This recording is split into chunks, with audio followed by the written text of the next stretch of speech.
مہروانیہ نے احتیاط سے مہرواز کو سہارا دے کر سیدھا بٹھایا، پھر بیڈ کے اوپر کھانے کی میز درست کی، دوسری میز سے کھانا اٹھا کر قریب رکھا۔ مہرواز جیسے مضبوط آدمی کے لیے یہ معمولی زخم کوئی بڑی بات نہیں تھی، اسے کسی کے سہارے کی ضرورت نہیں تھی، مگر وہ جان بوجھ کر کمزور بن رہا تھا کیونکہ اسے اچھا لگتا تھا اگر مہروانیہ اس کا خیال رکھے۔ وہ کھانے کی پلیٹیں ترتیب دیتے ہوئے بولی، مہرواز، لیام مزارات میں کیا کر رہا ہے؟ آپ کے والدین نے کہا تھا کہ وہ 5 سال سے گھر نہیں آیا، کیا وہ منشیات کے دھندے میں ہے؟ مہرواز نے پرسکون لہجے میں جواب دیا، میرے خاندان کے پاس اتنی دولت ہے کہ اسے پیسے کے لیے غیر قانونی راستے اپنانے کی ضرورت نہیں۔ وہ پھر بولی، لیکن مجھے تو ایسا لگا جیسے کہ اس کے تعلقات منشیات فروشوں سے ہیں، آپ نے جا کر اس سے بات کیوں نہیں کی؟ مہربان نے چمچ اور پلیٹ آگے بڑھاتے ہوئے کہا، تو تم بھی کھاؤ، آپ پہلے کھائیں۔ وہ بیٹھ کے پاؤں کی جانب بیٹھ گئی اور اس کے سامنے سوپ کا پیالہ رکھ دیا، میرے ساتھ کھاؤ، ٹھیک ہے؟ وہ آہستہ سے بولی اور اس کے ہاتھ سے چمچ لے کر کھانے لگی۔ کچھ لمحے بعد وہ دوبارہ بولی، لیام کوئی مجرم تو نہیں نا؟ یہ سن کر مہرواز کا چہرہ سخت ہو گیا، وہ پولیس اکیڈمی سے گریجویٹ ہے۔ مہروانیہ کا منہ کھلا کا کھلا رہ گیا، اب اسے حقیقت سمجھ میں آ گئی۔ وہ شاک میں مہرواز کو دیکھتی رہ گئی۔ جب خاندان کا ایک فرد پولیس اکیڈمی سے نکل کر واپس نہیں آتا تو اس کا مطلب صاف تھا، وہ خفیہ مشن پر ہے۔ وہ سمجھی کہ لیام ایک نارکوٹکس آفیسر ہے، ایسا پولیس آفیسر جو منشیات مافیا میں گھس کر اپنے ہی جان کی بازی لگا دیتا ہے۔ اس لیے وہ 5 سال سے گھر نہیں آئے، کیا آپ کے گھر والوں کو پتہ ہے؟ اس نے دھیرے سے پوچھا۔ نہیں، اور انہیں پتہ نہیں چلنا چاہیے۔ مہروانیہ نے سر جھکا لیا، اسے اچھی طرح معلوم تھا کہ اسے پیش میں جان کا خطرہ ہمیشہ رہتا ہے۔ دل عجیب سا ڈوبنے لگا۔ مہرواز نے اس کا چہرہ دیکھا جس پر فکرمندی کے سائے تھے۔ اچانک میرے بھائی کے لیے اتنی فکر کیوں ہو رہی ہے تمہیں؟ وہ کچھ لمحے خاموش رہی، پھر دھیمے سے آواز میں بولی، اگر وہ نہ ہوتا تو شاید میں زندہ واپس نہ آتی، اور وہ آپ کا بھائی بھی ہے، فکر تو ہونی ہی تھی۔ مہرواز نے کچھ نہیں کہا، بس خاموشی سے کھانا کھاتا رہا۔ کچھ دیر بعد مہروانیہ نے پھر پوچھا، مہرواز، لیام کسی مصیبت میں تو نہیں ہے نا؟ اس کے سوال پر مہرواز کے سینے میں ایک گھٹن سی اتر آئی، کھانے کا ذائقہ بے معنی ہو گیا، چہرہ سیاہ پڑ گیا، شاید ٹھیک ہوگا، اس نے مختصر جواب دیا۔ مہروانیہ نے فکرمند لہجے میں کہا، لوکاس بھی جب جاسوسی مشن پر تھا تو اسے پہچان لیا گیا تھا، وہ تو بامشکل بچ پایا، مجھے ڈر ہے کہ کہیں آپ کے بھائی کے ساتھ ایسا ہی کچھ نہ ہو جائے۔ مہرواز نے چمچ میز پر رکھا، ٹیشو سے منہ صاف کیا اور ایک گہری سانس لی۔ کیا ہوا؟ کھانا کیوں چھوڑ دیا؟ اس نے سوال کیا۔ پیٹ بھر گیا ہے، وہ حیرت سے دیکھتی رہی، آپ نے تو دونوں والے ہی لیے تھے۔ بھوک نہیں ہے، تھوڑا سا اور کھا لے، تم کھاؤ۔ ٹھیک ہے۔ وہ خاموشی سے کھانا کھانے لگی، مگر چہرے پر اداسی صاف رہی تھی۔ مہرواز نے اس کے چہرے پر نظریں جمائی، پھر نرمی سے پوچھا، اتنی افسردہ کیوں ہو؟ میں واقعی لیام کے لیے بہت فکر مند ہوں، اس نے آہستہ سے کہا۔ مہرواز نے گہری سانس لے کر خود کو سنبھالا، پھر بولا، یہ راستہ اس نے خود چنا ہے، ہم صرف اس کا احترام کر سکتے ہیں، نتائج پر ہمارا کوئی اختیار نہیں۔ مہروانیہ نے چمچ رکھ دیا، منشیات فروشی میں انسانیت نام کی کوئی چیز نہیں ہوتی، اگر اسے پہچان لیا گیا تو وہ اسے زندہ نہیں چھوڑیں گے۔ مہرواز کی آواز بھاری ہو گئی، تم نے اسے ایک بار دیکھا تھا، چند گھنٹے ساتھ رہی، کیا تم واقعی اس کی اتنی فکر کر رہی؟ اس کے لہجے میں کچھ ایسا تھا جسے مہروانیہ کو چونکا دیا۔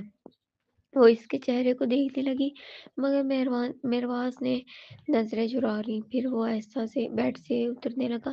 آپ کہاں جا رہے ہیں؟ آپ زخمی ہیں؟ وہ تیزی سے آگے بڑھی، اسے سہارا دینے کی کوشش کرنے لگی۔ مہرواز نے سنجیدگی سے کہا، میرے پاؤں ٹھیک ہیں، میں چل سکتا ہوں۔ کمرے میں خاموشی چھا گئی، جیسے دونوں کے دلوں میں کہنے کی وہ بہت کچھ تھا، مگر لفظ کہیں کھو گئے تھے۔ آپ کہاں جا رہے ہیں؟ میں مدد کر دوں؟ مہروانیہ نے پریشان سے کہا، ڈرتے ہوئے کہ کہیں مہرواز گر نہ جائے۔